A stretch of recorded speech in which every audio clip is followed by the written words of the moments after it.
Luiz Stuhlberger é o gestor, criador do Fundo Verde, um dos fundos multimercados de maior rentabilidade do Brasil. Ele, certa feita, disse o seguinte: vivi muitas crises e em todas elas vi oportunidades de investimento na Bolsa Brasileira. Vivi muitas crises e em todas elas vi oportunidade de investimento na Bolsa Brasileira. Portanto, esteja de olho nas crises. As crises, eu diria, nos trazem as melhores oportunidades das nossas vidas. Portanto, como diz Warren Buffett, não amaldiçoe as crises, pelo contrário, abençoe-as. Abençoe as crises. São os momentos mágicos, onde grandes empresas são ofertadas pelo mercado ensandecido por preços promocionais.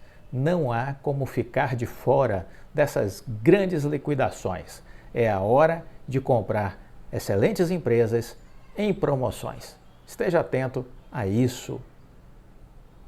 Bem-vindo ao canal Viver de Renda. Se inscreva no canal, deixe seu like. O seu like é importante, ajuda o canal a crescer, ser divulgado pelo YouTube, atingir mais e mais pessoas. Compartilhe com os amigos, comente em suas redes sociais sobre o canal Viver de Renda, converse com seus amigos, fale do canal Viver de Renda, no trabalho, indique o canal Viver de Renda, né? Para seus familiares. Vamos fazer essa corrente do bem, de fazer com que mais pessoas tenham acesso ao seu conteúdo. Você já faz isso? Comenta aqui se você já está fazendo isso, de divulgar o canal Viver de Renda para mais e mais pessoas. Deixa aqui o seu depoimento, vamos fazer essa interação. E como você se comporta nas crises? Fica amedrontado ou procura tomar boas decisões? O que você faz durante as crises? A crise lhe inibe? A crise lhe amedronta? Ou você abençoa as crises? Comenta aqui também, quero entender como está o seu racional, né? Muito bem, uma reflexão para vocês. Foi-se o tempo em que o sonho de consumo das crianças, jovens e adultos, loucos por videogame, era um console de última geração. Isso ficou para trás. Com a evolução das redes móveis, os games invadiram os celulares, os computadores, os notebooks, os tablets, e nós carregamos eles para todos os lugares. Os formatos de jogos se multiplicaram, a ponto de fazer deste setor um dos mais promissores da atualidade. Só para vocês terem uma ideia, a Microsoft comprou uma importante empresa de games nos Estados Unidos. Empresa essa que o Warren Buffett estava investindo e ampliou seus investimentos nela. Então, Microsoft comprando games, Warren Buffett investindo em games. Opa! Tem algo diferente acontecendo neste mundo dos games, né? Estejamos atentos a eles. Em 2021, o mercado global de jogos eletrônicos movimentou, pasme, 180 bilhões. De que, Clóvis? De reais? Não, de dólares. Em 2021, o mercado global de jogos eletrônicos movimentou 180 bilhões de dólares. Isso aí é pouco mais de 900 bilhões de reais, quase 1 trilhão de reais. A depender da cotação que você pegar o dólar, você pode chegar rapidamente a 1 trilhão de reais.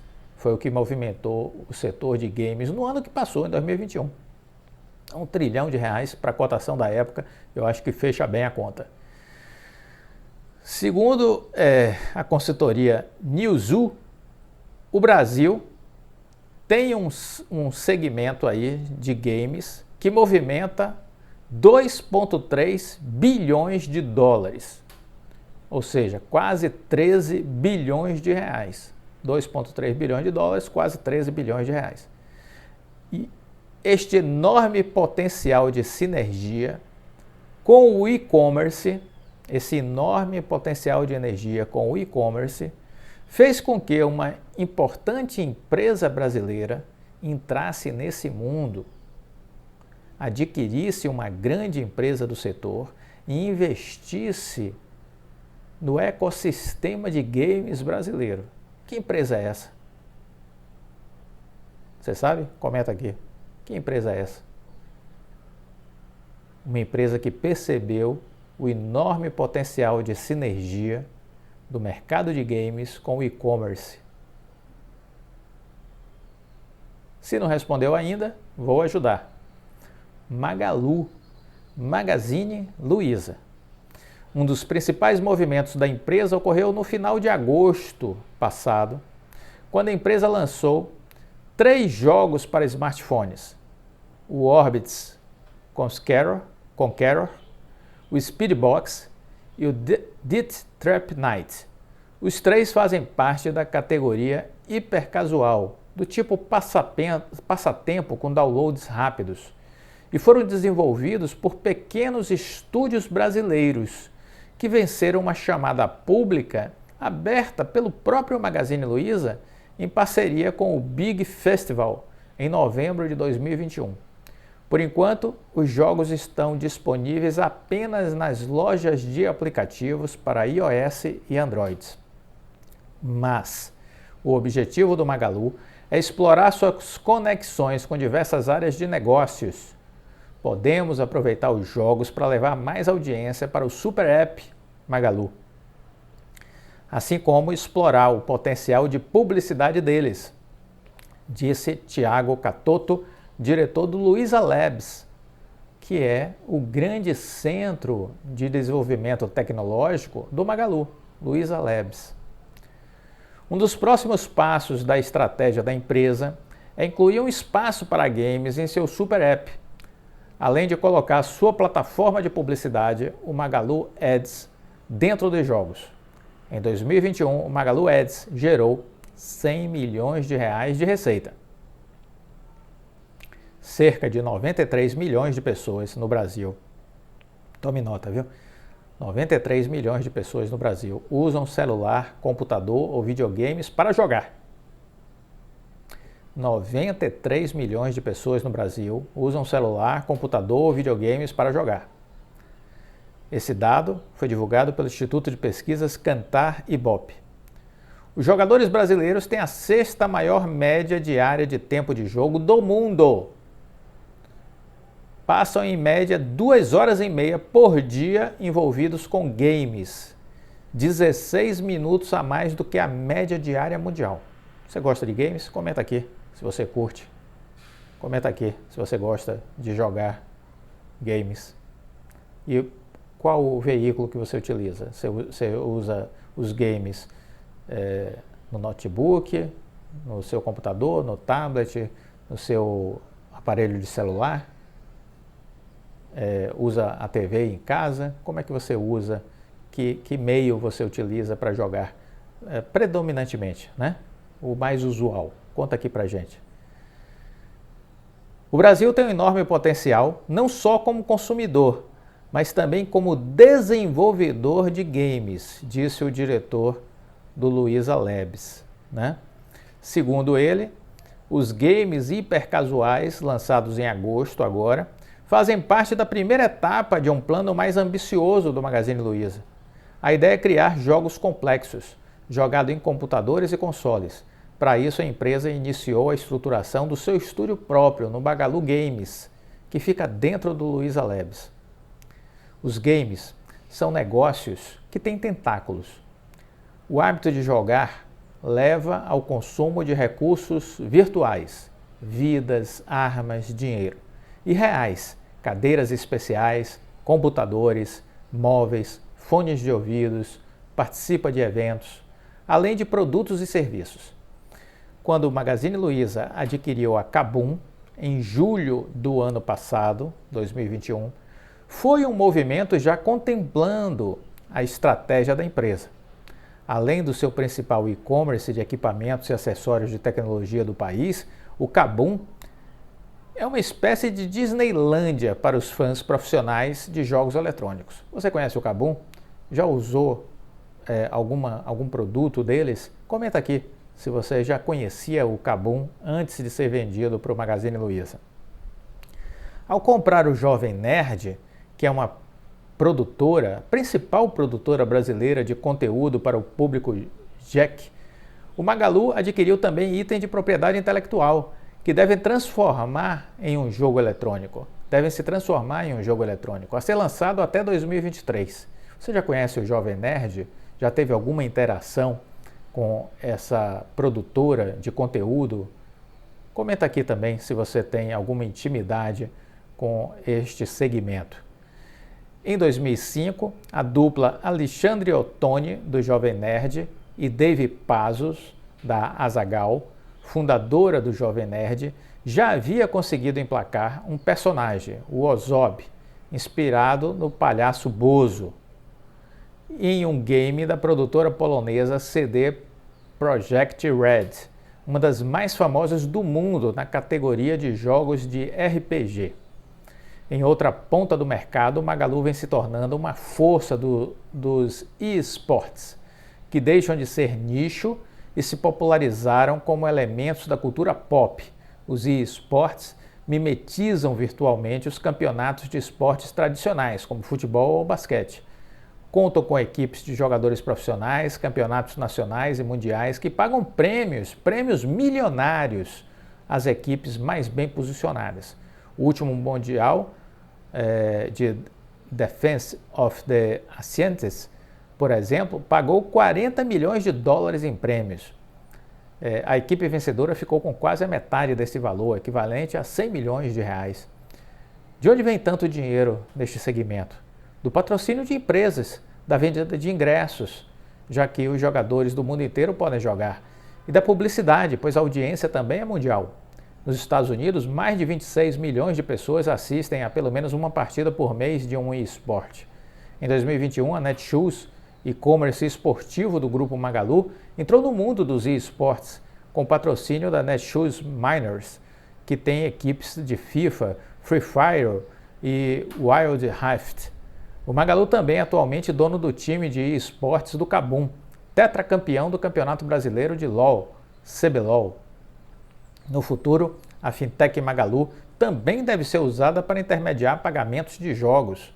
E vamos lembrar que essa fintech Magalu talvez rapidamente seja, tal qual o Mercado Pago do Mercado Livre, um banco digital. E vamos lembrar que no caso do Mercado Livre, para o ano que vem, o banco digital deles, do Mercado Pago, já deverá ter uma receita no Brasil superior à receita do e-commerce. Isso também vai acontecer com o Magazine Luiza, podem ter certeza. O crescimento da indústria de games é consequência da digitalização da sociedade. É natural que o Magalu, empresa que está liderando a digitalização do varejo brasileiro, também atue nesse segmento. E aí, o céu é o limite. Ou seja, o Magazine Luiza, tanto no que se diz respeito à área financeira, como no que diz respeito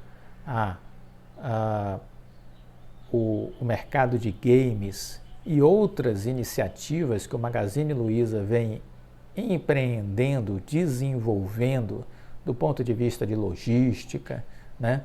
Do ponto de vista de integração entre o digital e o físico, são estratégias de Oceano Azul. São estratégias de Oceano Azul. Se você não conhece ainda a estratégia do Oceano Azul, recomendo que leiam o livro da René Malborne, que tive o prazer de assistir em 2 conferências pessoalmente, aqui no Brasil, em eventos em São Paulo, quando ela lançou o livro e explodiu, né? Tive essa oportunidade, essa felicidade. Então, sugiro que vocês leiam o livro da Estratégia do Oceano Azul para entender do que se trata. Qual é a lógica dessa estratégia? Por que a diferenciação é tão importante? Por que a diferenciação nos leva a um mundo de baixa concorrência, de baixa competitividade e, consequentemente, temos mais oportunidade para crescer. Mais oportunidades para crescer. Então, esteja atento. Recomendo. Reflitam sobre isso. O que o Rodrigo Abreu fez com a Oi foi uma estratégia do Oceano Azul.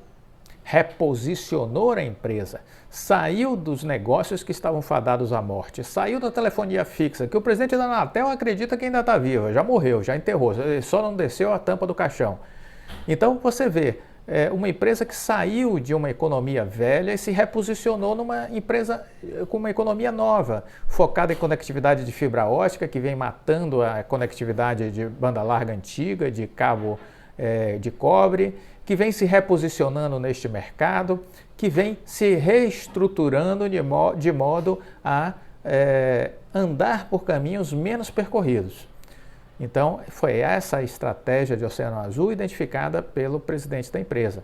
Vai dar certo? Tem tudo para dar certo. Depende de como as coisas vão se desenvolver. A gente precisa esperar as coisas acontecerem.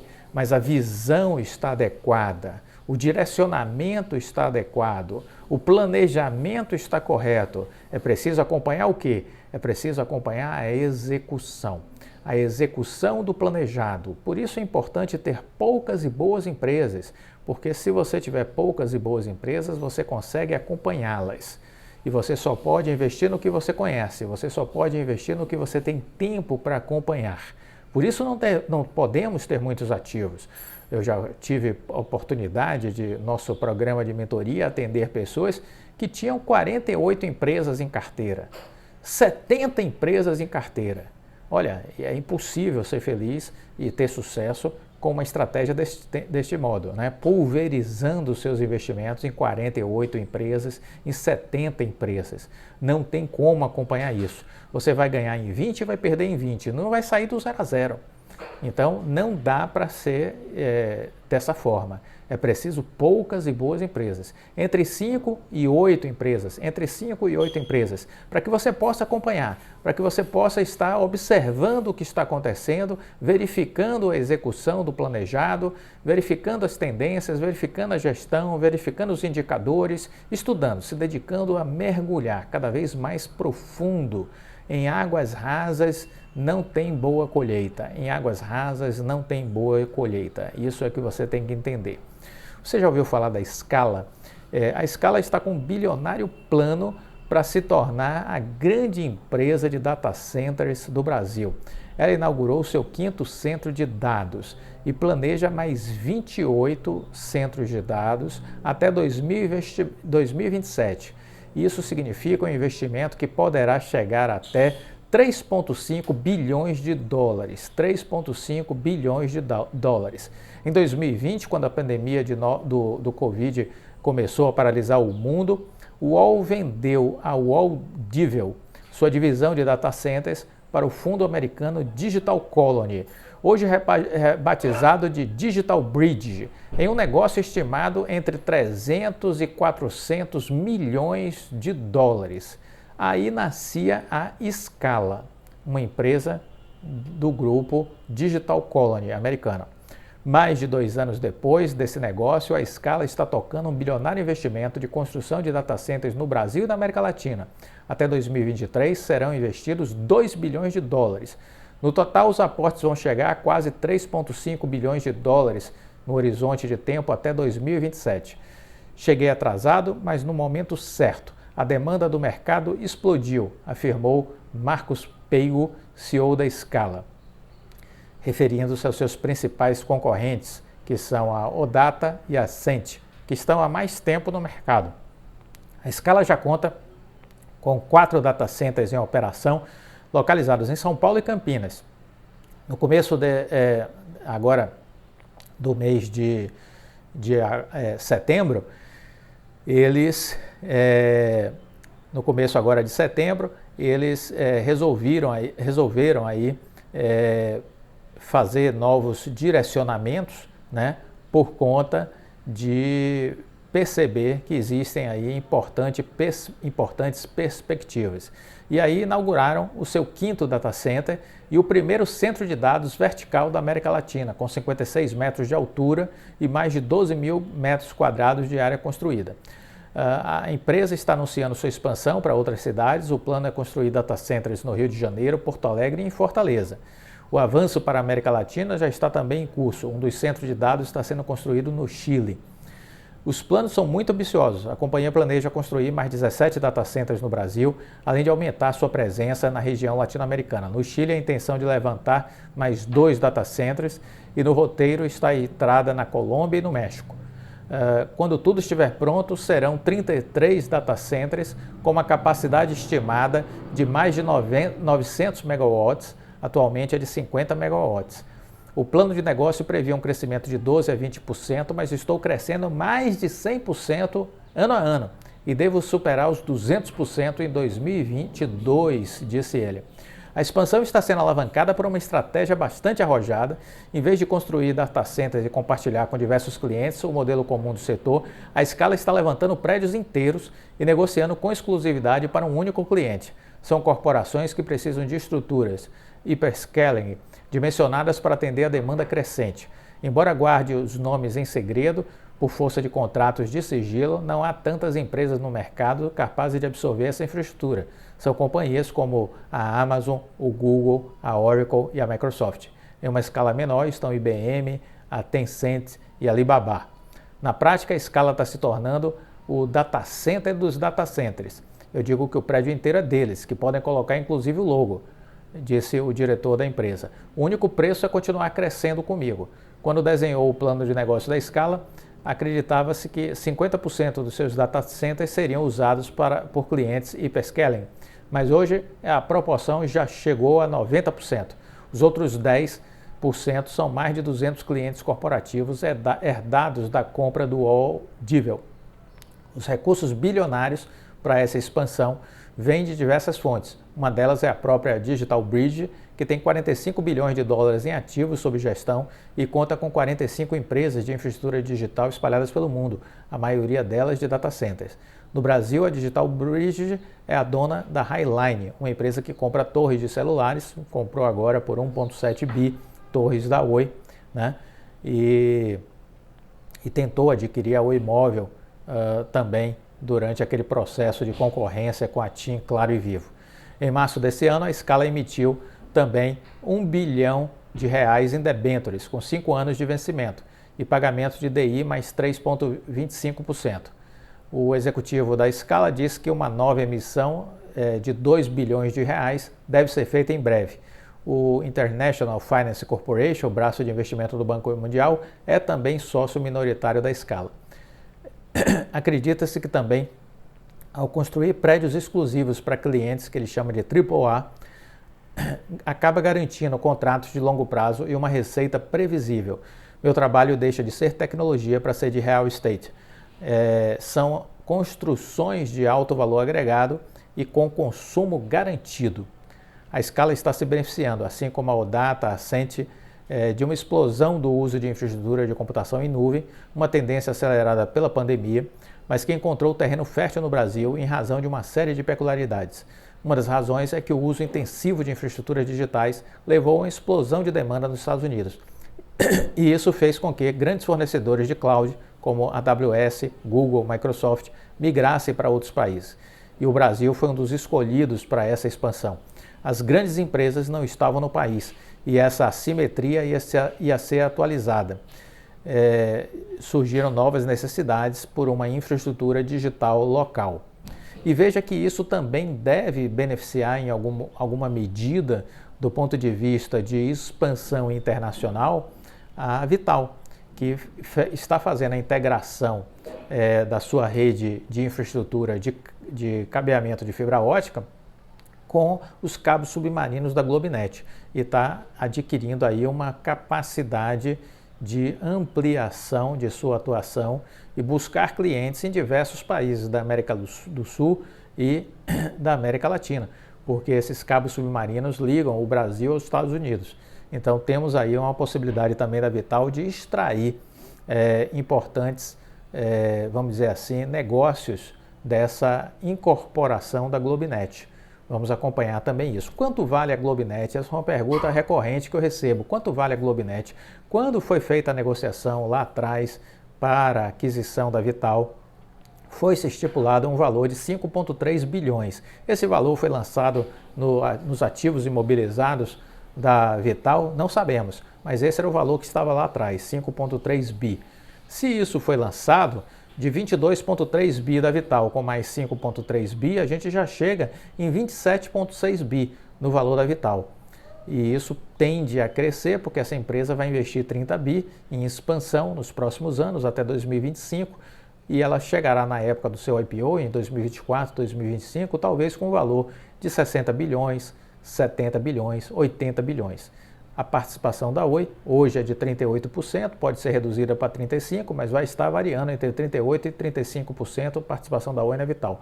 Isso significa dizer que ela poderá ter uma participação aí de 15, 20, mais de 20 bilhões no capital social da Vital quando ela for fazer o seu IPO. Vamos aguardar, né? Mas isso é apenas para a gente ter uma noção de geração de riqueza, o quanto essa estratégia pode ser bem sucedida, né?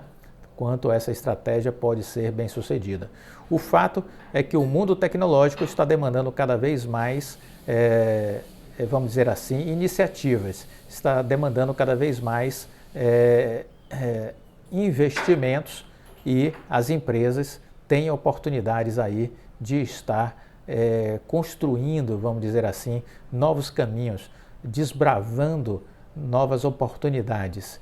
Tudo muito conectado, tudo muito acelerado. A tecnologia é a base da transformação de qualquer país, de qualquer empresa, de qualquer sociedade. Estamos vivendo um momento mágico de transformação, onde a fibra ótica garante uma qualidade excepcional para termos uma conectividade de nível superior. O 5G joga mais robustez nessa transformação tecnológica e a partir daí o uso da inteligência artificial, da inteligência de dados, da robótica, né? Tudo isso passa a ter uma dimensão explosiva nos mais diferentes segmentos, no agronegócio, na área de saúde, na área industrial, e tudo isso vai exigir arquitetura, vai exigir profissionalismo, produtos, serviços, consultoria, treinamento. As empresas que estão na área de tecnologia estão crescendo de forma exponencial já há alguns anos, continuarão crescendo de forma exponencial nos próximos anos. Continuarão sendo a bola da vez as empresas que estão bem ancoradas no mercado de tecnologia. Isso faz sentido para você? Conta aqui para a gente. Isso faz sentido para você? Você percebe que o mundo caminha nessa direção? Você percebe que as empresas que atuam neste segmento têm mais potencial de crescimento? Diz aqui sua opinião. Gostaria de conhecer um pouco a sua visão sobre o mundo. O Bill Gates tem uma frase que eu gosto muito.